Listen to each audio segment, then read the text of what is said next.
Hey everyone, welcome to More Than Meets These Guys. This podcast is a journey through Transformers from the beginning of the anime series with two old friends coming at it from different perspectives. Together we will go episode by episode with the occasional extra to look at how the show holds up or if it's a trap of nostalgia. We'll be looking at all things involved in the episode, whether there were real world factors that crept into the writing or the episode was typical afternoon cartoon fodder. I'm Evan, I'm the lifelong fan who's familiar with all aspects of the franchise, while Ed here is familiar with Transformers, but it's really nothing he got into when he's younger. So thank you so much for joining us. How you doing, man? I'm doing great. So the other day I went to see Across the Spider-Verse. Nice. Or I guess as it should be called, Across the Spider-Verse Part 1. I guess Part 3 got renamed, and everyone was I don't, well, no spoilers here, but it was advertised as Part 1 of 2 when it came out. And so in my brain, I'm like, oh, well, so that means it must be one big story that's, they're kind of cutting in half. And when the movie sort of abruptly ends, people in like, what? Like, what?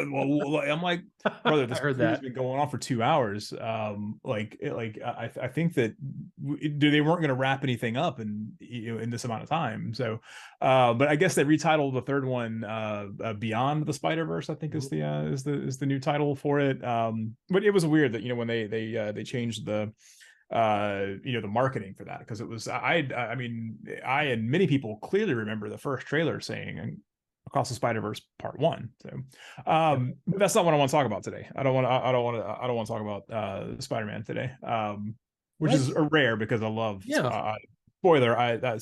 Spider-Verse is fantastic. They're the best superhero movies, straight up. They're some of the best movies, straight up.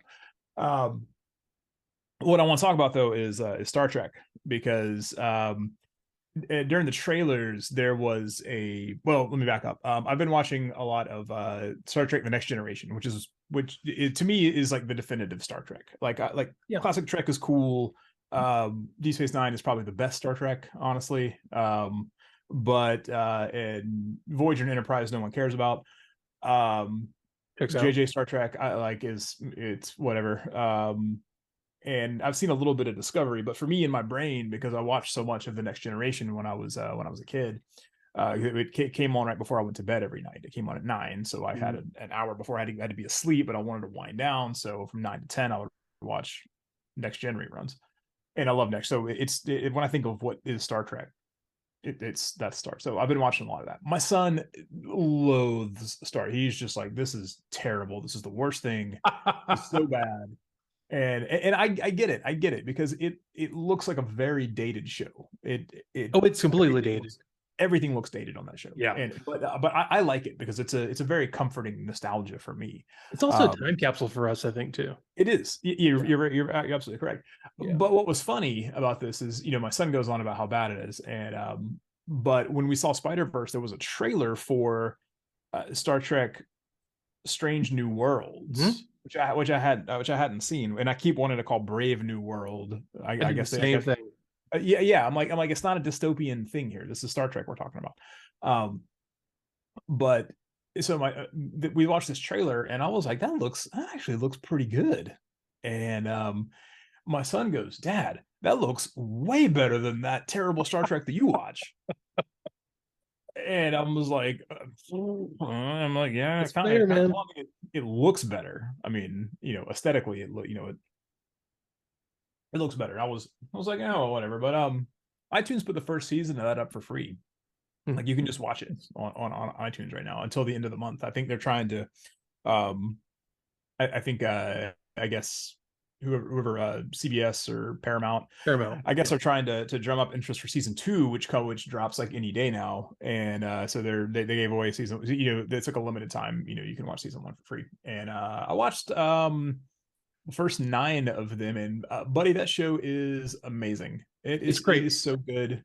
It's so good. It's like it's everything I love about Star Trek, but like everything is it looks new, but then again, but it also doesn't. It also looks dated. It has a very 60s sci-fi look, but clean done. Yeah, but done, with modern technology. And but it's not like stupid like silver jumpsuits or whatever. It's like everything looks, it doesn't look like cheesy science fiction. It looks like good science fiction. And Catherine Pike is like if he was the original like captain, it'd be the Mhm. best captain. It's Mhm. the only reason that Picard is better than him is because of time at this point. He's such a good character. Yeah, He's so good. So. 100%. I actually, it's funny. Like, there's several things that you touched on that, kind of reference back to our kind of our sister or brother podcast, the Real Phonies with the Jehu. They actually just did a thing on Across the Spider Verse. So I Mhm. kind of knew the whole thing of that part one, part two. I don't pay as much of attention. I like Spider Man. I really got into Ultimate Spider Man because I wasn't in I wasn't starting in the '60s reading Spider Man comics, so I wasn't able to get into classic Amazing Spider Man and whatnot. So I read like Ultimate, so I kind of had a entry point in there. But yeah, I mean, I think I got my wife wanting to watch Into the Spider Verse now finally. So we're going to check that out, and then Across the Spider Verse. But also touching on that, they were talking about Strange New Worlds somewhat recently, and yeah, man, it is honestly one of the nicest looking, well paced Star Trek shows, which has that feeling of, I would say, season one, maybe season two of the Next Generation or classic Star Trek, but with much better acting, much better sets, much better budget and technology. Yeah, no, no, exactly. And it's even kind of they lean into some things that I feel like modern sci-fi doesn't, like, like the wacky stuff that happened Mhm. in old Star Trek, or the like, oh no, we're stuck in an alternate world, and like modern sci-fi doesn't want to, they don't want to try that stuff, but it's very much a hallmark of Star Trek. And As it should be, yeah. they did that really well on this show. All the characters are very cool. Yeah, like I said, That's Pike's great. He's actually personable, and you want to hang out with him. yeah, exactly. And the thing with Pike is that he almost kind of leans into like the stereotypes of like the good hair and big, strapping captain or whatever. Hmm. He's almost like a caricature of Kirk, but it works so well that he just kind of goes beyond, like being a character. It's almost like he's playing like, it's like Zap Brannigan from Futurama is Exactly. very much like he's the parody of Kirk, but like, but he, and it deconstructs Kirk. Like on one level, Yeah. it takes apart what Kirk is and what he does and how he does things and shows you why it's silly. But like Pike like reconstructs Zap Brannigan almost, and goes back around to Yeah. what to like, okay, well, these are the cool things about Kirk, and these are the cool things about the, the big, the big chested, part on the side hair captain or whatever. That's exactly it. um but The '90s like DC cartoons, they had the big chest, small leg, superheroes. yeah, the DC He, animated stuff, yeah. yeah, yeah, he actually looks a lot like that as a He Star Trek does captain. He does. he does, yeah, he does look a lot like He's that. not exaggerated. He just has this very like, staring off into the distance, but with a sunset or a planet behind him or something. He looks really iconic Yeah, no, without he trying does. hard. Yeah, no, he absolutely does. He's a very Yeah, he's a striking figure, I guess you he would, is 100%. is the thing. So I completely agree with you. I mean, that show is much better. I tried to like Discovery.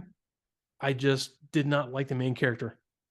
yeah, yeah, that's a good point. Like the whole tardigrade thing, the alternate reality stuff was cool. The main character was just, I hated her. Yeah, I did find it terribly interesting, and Yeah, it's weird when you're watching Star Trek and the main character is not the captain. yeah, The bridge yeah. crew isn't the focus of it. But the other thing with the thing that really turned me off of Discovery though was that when I was watching it I had like like a 6 month trial or something for Paramount Plus, Hmm. and I watch everything with subtitles on, so I keep the sound turned kind of down. As my hearing isn't so good in my advanced age, but Hmm. I just natively watch everything with subtitles on. Yeah. Um, but there's a point in Discovery where the subtitles get out of sync with the Oh, dialogue, and it drives me out of my mind. So I either have to turn the subtitles off or I have to mute the thing.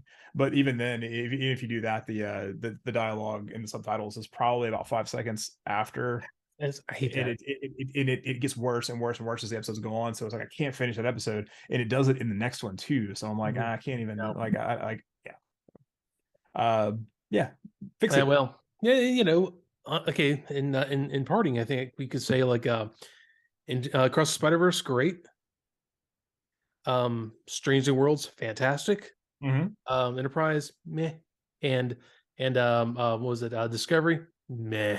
Yeah, I mean, like I said, I really wanted to like it because I did too. but the big thing with Star Trek though is that for a long time Star Trek like looked ahead. It was like Yeah. it was these are cool things that we can that would be cool in the future down the road. It would be cool to have these things or do these things or whatever. And it got to a point after like Star Trek like started looking back onto itself. It doesn't look forward anymore. That kind of annoys me because like the thing is with Pike is like Pike is this is like the prequel of the prequel of the prequel. This is like this is the original, the first thing that should happen in Star Trek. Really, I mean, I guess First Contact is, but yeah, they keep looking backwards, and I wish they would just like make a new Star Trek that's like 100 years after Next Gen. Yeah, and I think that they get so caught up in the little wars and all the little side things that it becomes really convoluted. I like Strange New Worlds because it has an end date, but you don't know how they get there. So this is the journey getting there. So I understand what you mean by looking back on itself, but I feel like every time they try to go forward with Star Trek, they try to do something that seems almost edgy, also seems very like they're going to go a militant way, which they're not supposed to be. That's the one drawback of how things went with Deep Space Nine. They were drawn into a war.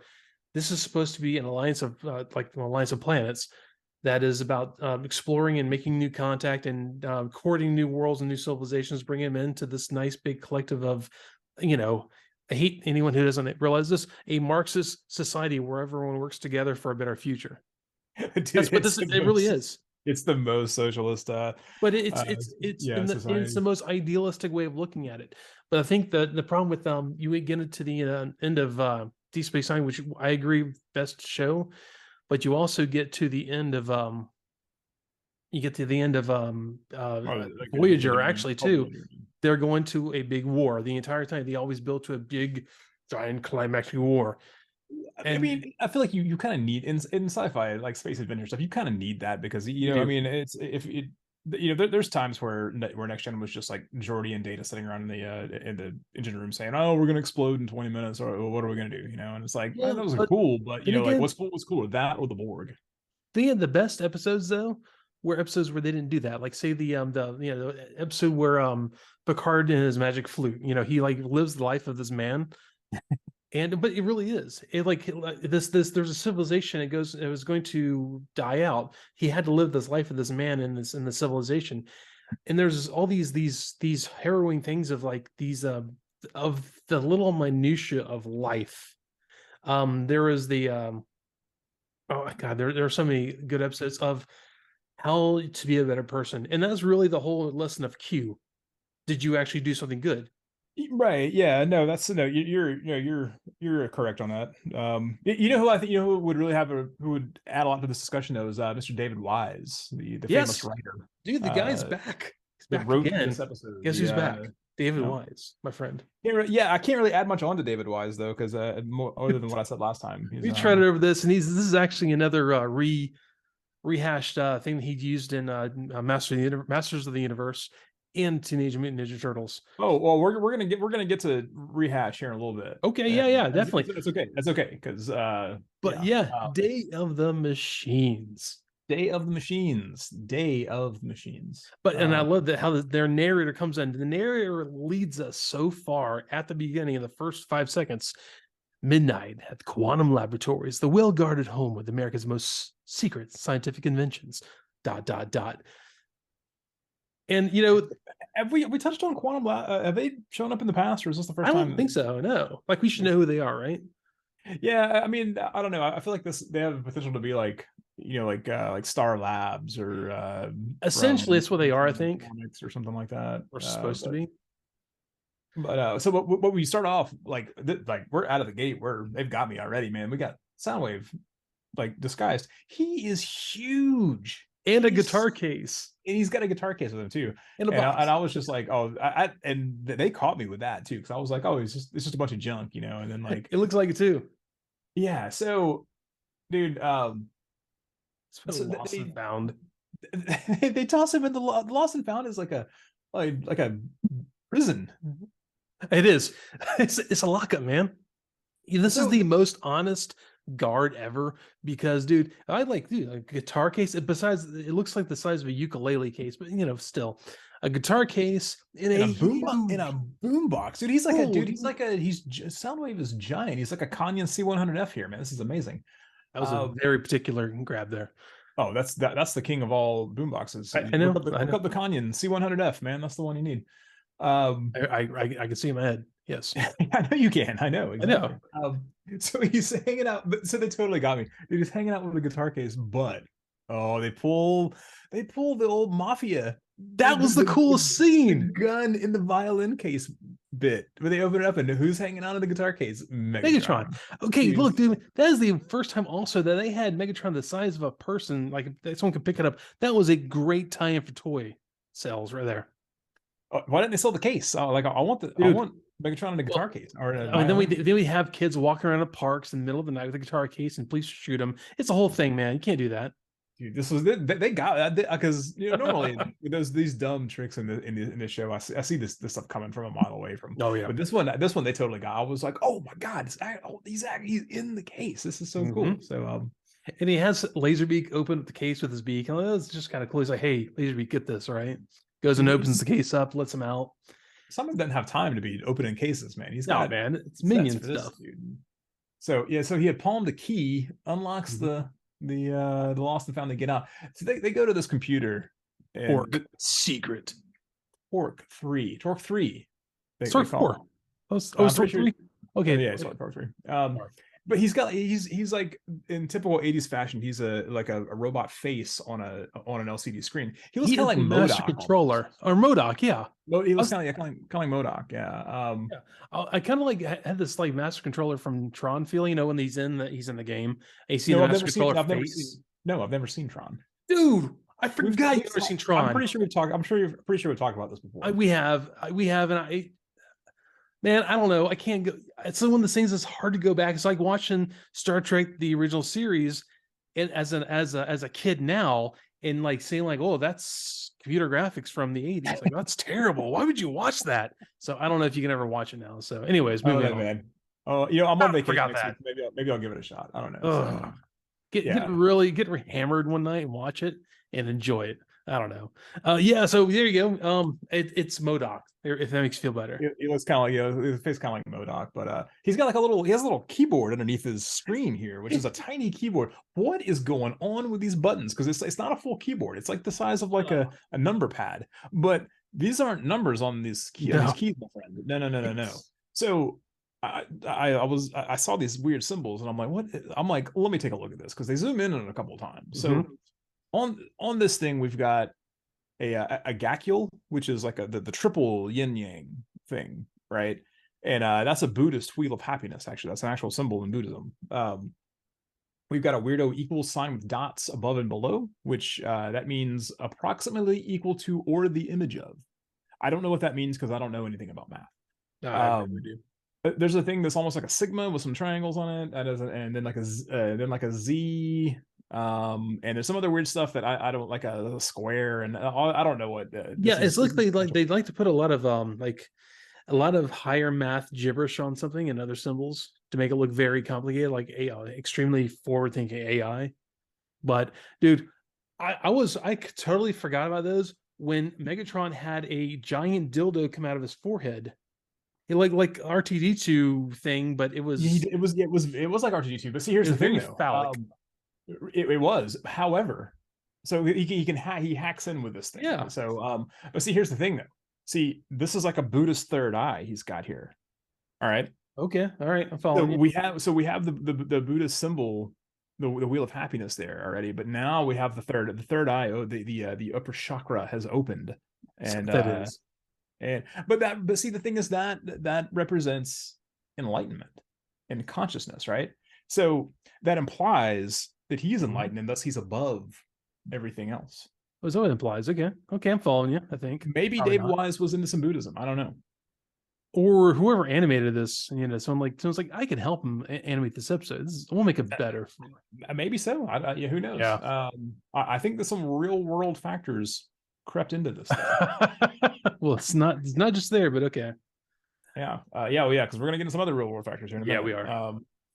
So yeah, he gets access to the mainframe or to the thing here, right? And so he takes control. But hanging out in this room, there's a ton of weirdo robots. Some like robotics knockoffs. Dude, there's so many weird robots in here. Dude, this is like land of misfit robots. He's got dude from like the Jawa Sandcrawler hanging out in here. And so there's robots that have like tentacle arms and big jaws and stuff in this. And those are the kinds of things, those are the robots you only see in comic books because they look stupid everywhere else. It kind of reminds me of if you like the what people think BattleBots is supposed to be like. You remember BattleBots? Yeah. That's very accurate. That's what I wanted it to look like. I wanted it to be guys with big tentacles and claws and stuff, but that doesn't work in real life, and it looks dumb when you try it.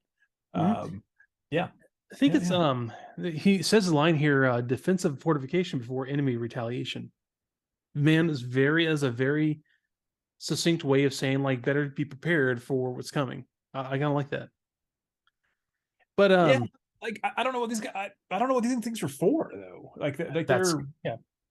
They're real weird. I was getting the feeling they were like almost like Boston Dynamics, where they have some like experimental robots and they really don't do anything by themselves. And you have like Boston Dynamics nowadays has like robots that look like dogs running around trying to run obstacle courses, and people, there's people shaped ones that fall over all the time. I'm assuming that's what kind of what these are like. Very let's just invent stuff just to invent stuff, I guess. Yeah, let's do this thing that'll like later in the episode you see like a nail gun shooting robot. I mean, maybe they're just doing stuff. Who knows? Well, but here's I think here's the problem here. So we cut to some scientist types, and we've got the proto Peter Griffin from Family Guy. We have this guy. The 80s version of him. I'm surprised he's just not going, hey, remember this time I fatted? Remember that time that we built a robot? Like, yeah, 5 minutes ago. Remember that. But then we have another guy here who has a weird, like, angular face. He looks like the Green Goblin. Dr. Paul Gates? Yes, Paul. If I didn't know any better, I'd say he's a bad guy because he looks like a bad guy. You think, but honestly, maybe he's one of those good guys who could have been a bad guy because he was very intelligent, but because he went the right side of that fork in the road in life, he ended up being a good guy.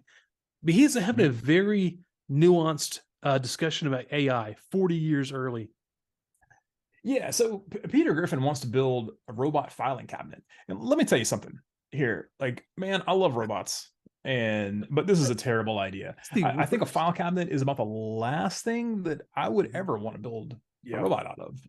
But see, like, yeah, in a way though, this episode, like, it touches on AI, but it also kind of touches on these stupid. Because let me back up. Like I've said before on this show that I work in IT, and I know how dumb 90% of things in IT are, and like most of it's completely unnecessary. Much like all of these dumb Internet of Things people keep inventing, and I'm like, just stop making these things. I don't want a Wi-Fi like ring to wear, or I don't need Wi-Fi shoes. I don't need this. But do you know about the Juicero? You heard of the Juicero? You remember this thing? That sounds familiar, but I can't place it. So this is like the peak of Internet of Things garbage, and this is something like I feel like that Peter Griffin would have invented here. This was a device. It was a juicer. Juicing was all the rage. A few years ago. Everyone listening to the show probably has a juicer in their pantry that they haven't used in like a year. How long has it been since you used a juicer? 6 months, but still, yeah. 6 months, exactly. Like, yeah, I bought one for my wife, and we were in love with it for like 6 months. We're like, I hate cleaning this thing. I don't want to clean this thing. That's it. That's 100%. This is awful. I don't want this.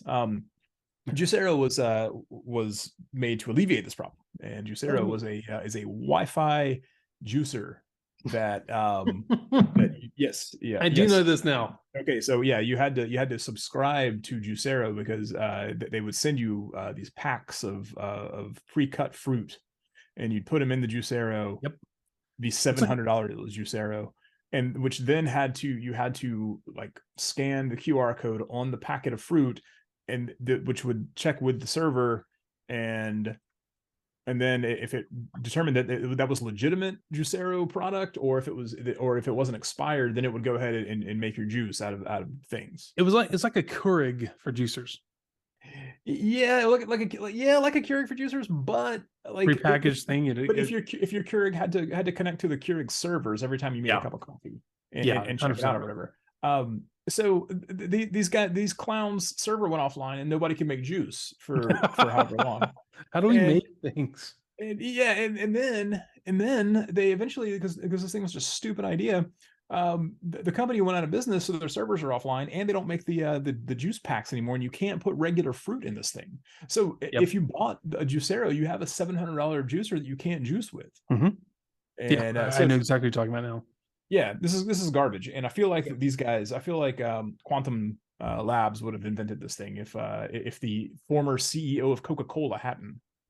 Dude, that was a long story to get to the point, but I understand exactly what you're talking about. Yeah. Yeah, exactly.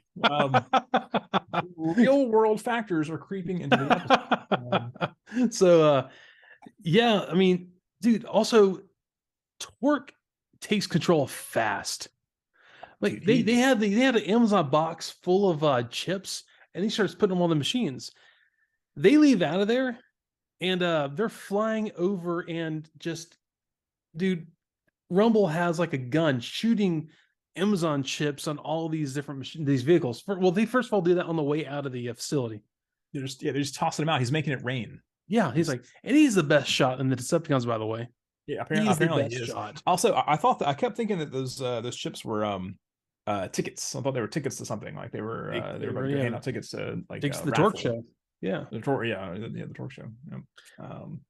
Yeah. You know, the Autobots show up at the facility though after all this stuff's happening. I'm sorry. Let me back up.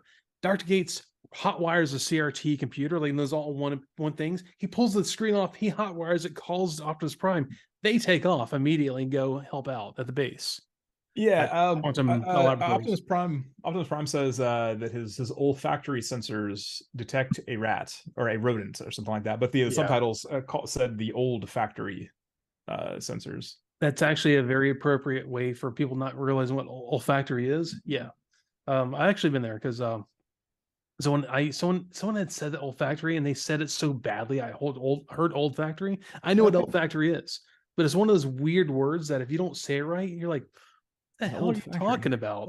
What? Yeah. Yeah. Okay. So Optimus Prime has to pick between helping a corporation or stopping the Decepticons stealing all of this oil, right? So let's talk about real world factors creeping into this. Yeah. Okay, so whose payroll are the Autobots on at this point? Obviously, they are on the people who are giving them the world power chip, that big relay they have. So they're going to help out Quantum Laboratories first. So Quantum Labs, they must have some pull. If the Autobots aren't going to recover oil, the United States ran a 20-year war to protect overseas oil interests. Oh yeah, dude. What does Quantum Lab have on Optimus Prime? Better yet, when this real world factors, when this was made, we had just gotten out of a oil embargo recession, and that's why these old toys are half metal, because it was cheaper to use die-cast metal than it was to use all plastic. There you go. Real world factors creeping into the show. By the way, speaking of that, they have the most generic looking G.I. Joe vehicles that are controlled by Torq at this Quantum Laboratories. Speaking of the United States waging wars to protect oil interests. Yes. Okay, so yes, this Quantum Labs is protected by a full I don't even know. Like I feel like I'm a kind of a military nerd, but like I don't even like a company. I don't know, like a brigade or something. I don't know. There's like G.I. Joe random vehicles, dude. There's like M60 tanks. There's Pattons. There's APCs. There's M113 APCs running around. There's like turrets everywhere. This is a scientific laboratory guarded by laser turrets all over the place. So just like in the last one where they had them coming out of the rocks. These dudes have them coming out of the window. Like, dude, this is a military complex laboratory. You know it. They just don't say it. oh yeah, dude, this is Exactly what this is. Boeing or something, like General Dynamics or Oh yeah, dude. see, man, real world factors creeping into This is absolute military industrial complex. This is absolutely real world factors here. So Thanks, Reagan. dude, this is the most Reagan. This might be the most Reagan episode of this show so far. To be honest. But hey, man, Skyfire's once again there. I think this might be his last episode where Skyfire hangs out. For real? Yeah, I think so. I think it might be. Don't quote me, but I'm almost positive. If this isn't the last one, this is one of the last ones. But yeah, Optimus Prime says something like, "This is one of our shining days. This whole thing's going on," but he has a belly button for the Dinobots. See, he touches his grill, dude.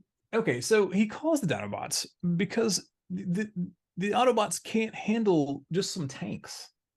They're just wrecking these tanks and stuff like that. They're shooting these guys. They could fly away. They could get out of there, but they can't handle it. So they call the Dinobots. They unleash the fury of Dinobots on some tanks.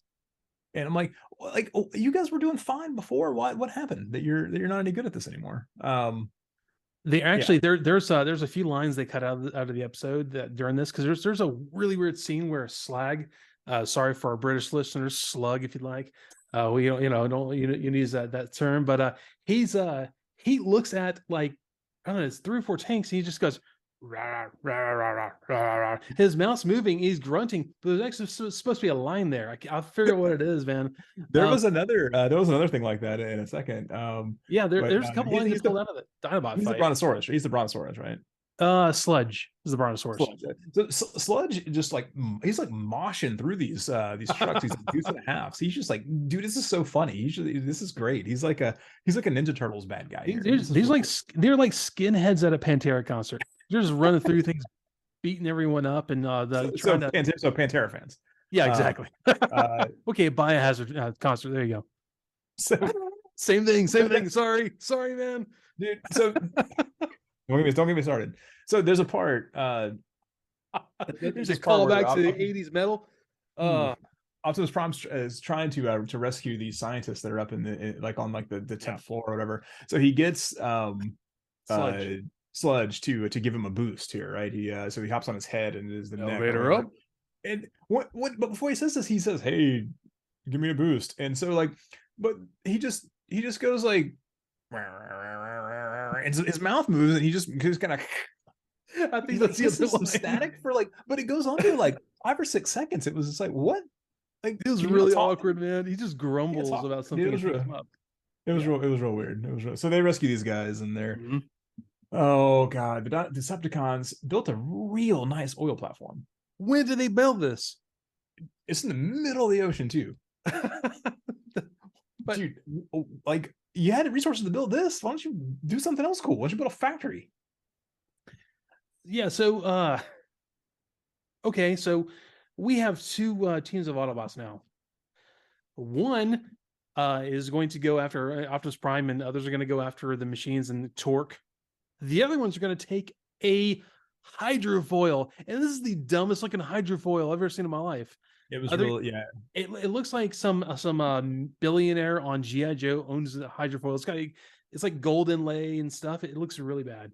It looks almost like somebody decided to make a Viking ship into a hydrofoil. Oh yeah, 100%. This is it's going to be Spike. It's going to be Hound and is it Jetfire? No, Skyfire. Are they all the ones that go? Yeah, they're the ones that go to on the hydrofoil to the oil platform. But meanwhile, Optimus Prime is going to attack or going to go in there with the other Autobots to try to shut down Torq. And he's like, I'll go alone. I don't want you guys involved. I'll take care of this. And so, okay. Once again, like I said, all Torq's machines look like rejects from robotics. Yeah. And actually, there's this little scene where this one of the machines wraps him up in some cable, and he goes, it's I think this is what the subtitle says. It's molybdenum alloy. Molybdenum alloy, which that's a real thing. It is a real thing. Okay, Yeah. I don't really know. That's like some kind of like steel alloy or something like that. It's like Very some cool. high tensile steel. Real world. No, yeah, no, yeah, that's a real Because thing. I was like, it's what? I meant to look that up. I just didn't. So I'm lazy. But suddenly the Dinobots are gone. They just nope out of the rest of they're the totally episode. gone. And I noted that in the wrap up, I was like, wait a minute, what happened to Dinobots? I was really into the Dinobots for a second there. There's a part here where these guys are fighting against Megatron, and one of them goes to call him Mega Meatball. He goes, not so fast, Mega Meatball.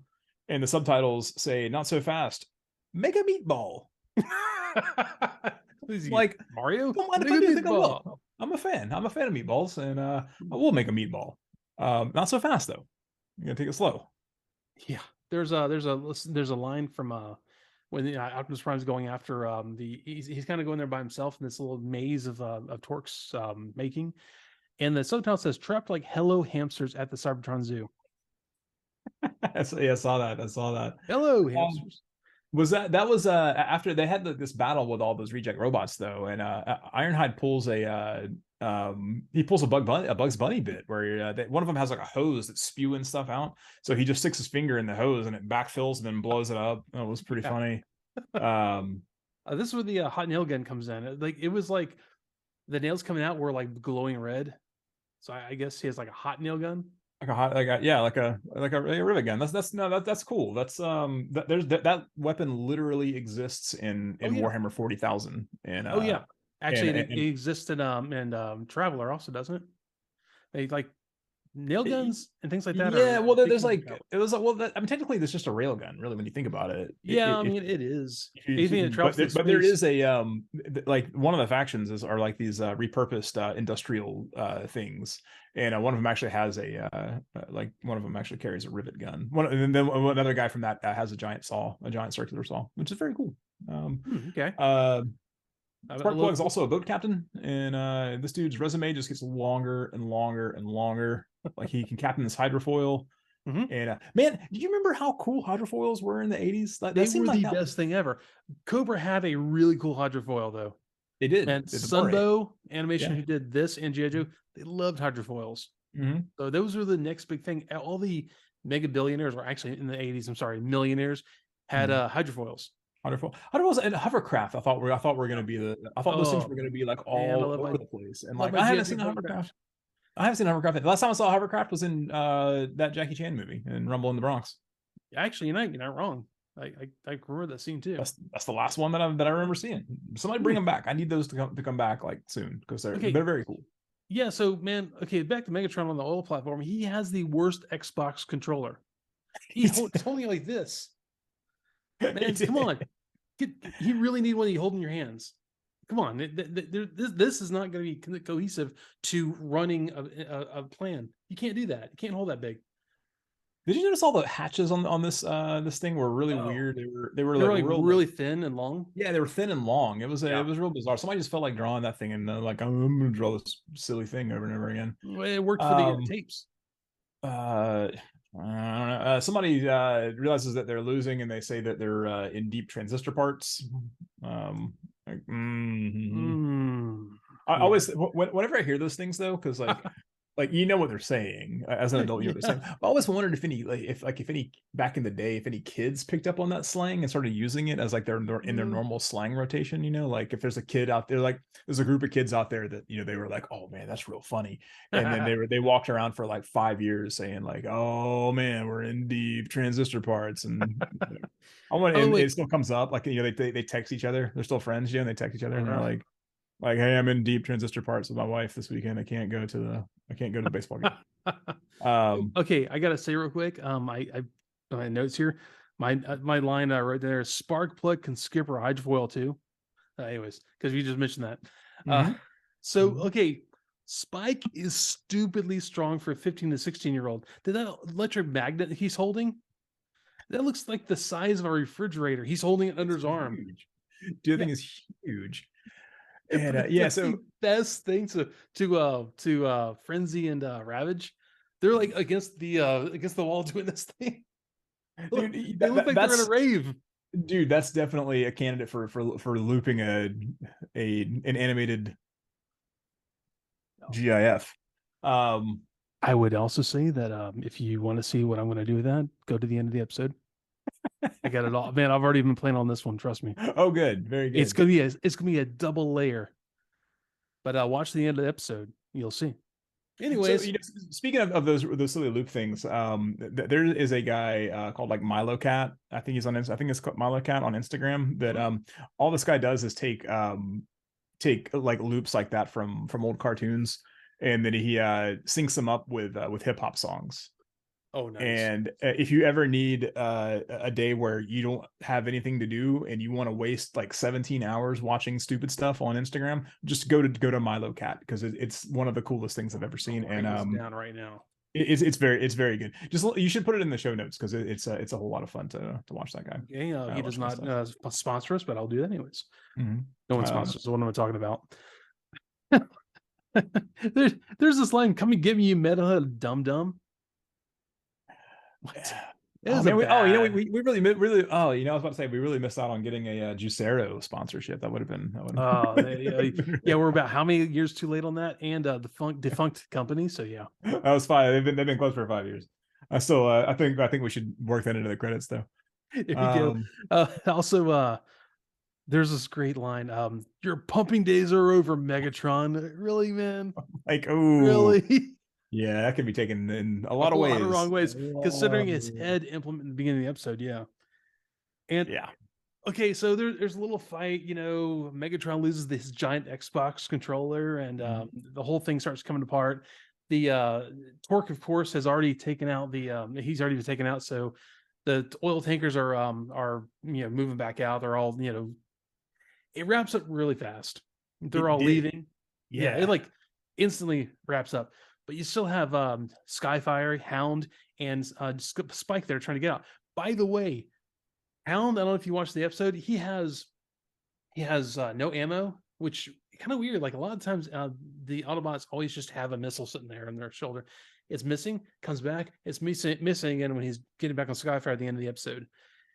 And dude, they said whenever they were imprisoned, they said that the Decepticons took all their ammo away. Yeah, but they get it back at like they're running through the hallways trying to get out of there, so he gets it back. And then in the episode he's running to Skyfire, it's gone again. Oh, he fired. Maybe you just had one shot. You had one shot. Yeah. And that was it. He wasted it somehow. Mm-hmm. They all get on they get on the Skyfire and they take off. And Skyfire, the giant sky taxi, is pretty much done here. And Dr. Gates is throwing some like machine shade. He's done. I know. He's and I gotta say that hydrofoil has jet engines on the back of it, by the way. Dude, there's a part where it was looking thing. It is. There was a part where it was up on the all the way up on the oil rig, and they hit the jets, and they slid off of the like no water or anything. Like I don't think that's how hydrofoil works.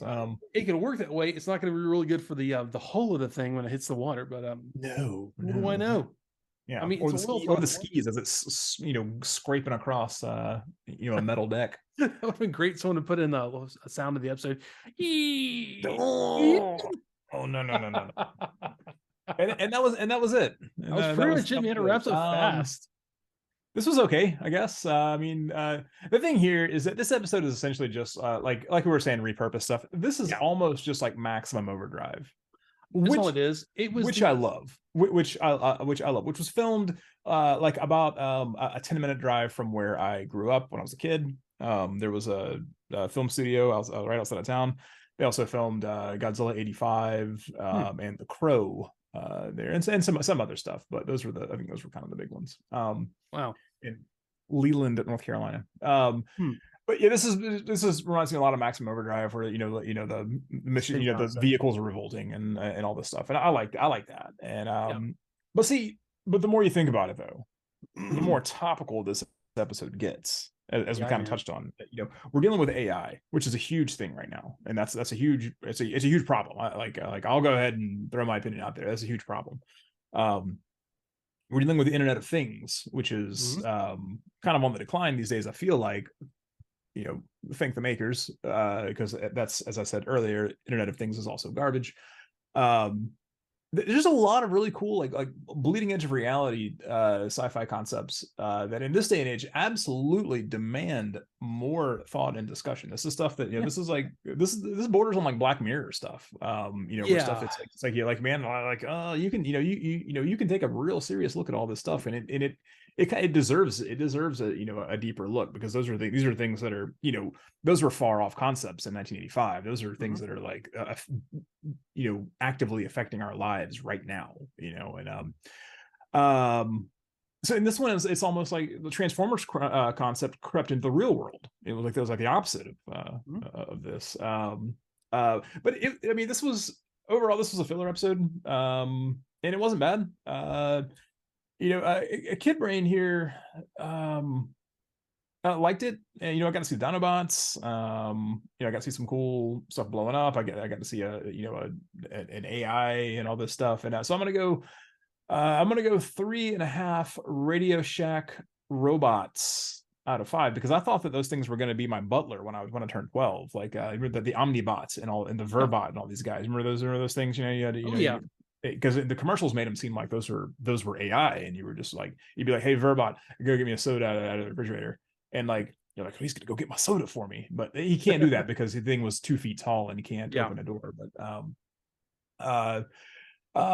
But Adult Brain's gonna go like I said, it was fine, and it was thought provoking, and I liked it. So Adult Brain's also gonna go 3.5 Wi-Fi enabled robot toasters out of 5. Because like I said, it's it's definitely a thought provoking thing there, and it led to a lot of discussion of with me of ethics in AI and this kind of thing. So yeah, how about you?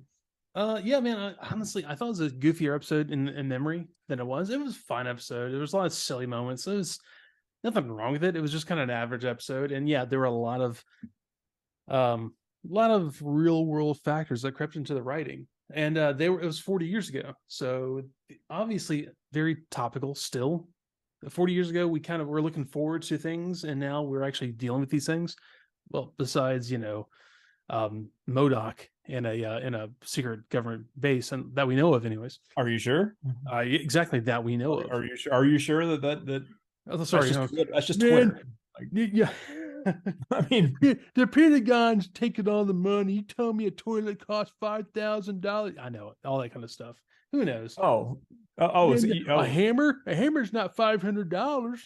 I get it completely, man. Who knows what's really happening? We're probably backwards retrofitting alien technology right now. I don't know, man. Maybe I actually, I know a guy that told me straight up that NASA doesn't actually do anything. That it's just a slush fund for doing Black Ops. 100%. Well, yeah, we're still doing that stuff in South America, man, because NASA. No, I don't know, man. Who knows? It could be that stuff. Honestly, does it affect my everyday life? No. Yeah, who knows? So, what do you think of the episode? What was honestly? It's nothing wrong with it. It was like 3 BattleBots out of 5. Honestly, it was a fun episode. There's nothing wrong with it. It was cool. I'm good with it, man. And I like it. So it was good to go, and nothing wrong with it at all. I'm good with that episode. And honestly, it's kind of what a lot of the season 2 stuff is. There's some bad stuff, but there's some good stuff. So I have no problem with it. And I'm nothing bad. I'm good with it. So kind of wrapping up here. I apologize for everyone about last week. We had a kind of a scheduling conflict, but we want to get ahead on things this week. Me and Boo threw a thing out there to kind of tide over with a lot of stuff for the Rise of the Beast movie, which, by the way, a lot of fun. But I'm gonna, I guess, just call it here, man. Everyone, by the way, the guy for the Sunbow Archive, he was actually able to do his stuff. He's doing well now. So I'm glad. I don't know if we actually helped, but I'd like to think we did. And at the end of the day, is all that matters. Is a group effort for everyone helping this dude out, and he's good to go. So I'm gonna get everything going for this episode. That's kind of, I'll leave that off the show notes now. Definitely check out the Sunbow Archive. Our friend Naboo of the AxalonUnderground.net, he's providing us all the GIFs and images for things we're using. So definitely check out AxalonUnderground.net. And I'm gonna call it here. Anything you want to leave us with this week? I don't have a quote or anything. I completely forgot to look up a quote. I've been too busy, A, with work, and B, with getting all hyped for the new edition of Warhammer 40,000 that comes out this week. Oh, nice. I've been listening to more Horse Rising, so trust me, I get it. I Oh, finally got it's to the part where the Semus is starting to show up. So I'm really happy about that. Yes. Nice. Very good. Very good. So yeah, good time. So anyways, yeah. I'll say, everyone, take it easy. See y'all next week. And you want to kill us with anything there? This show is brought to you by Juicero. Roll out. See you later, everyone.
Oh my goodness, we're going way over budget! Barbarians! No! Cut! You fool! This is what I want! Keep the film rolling!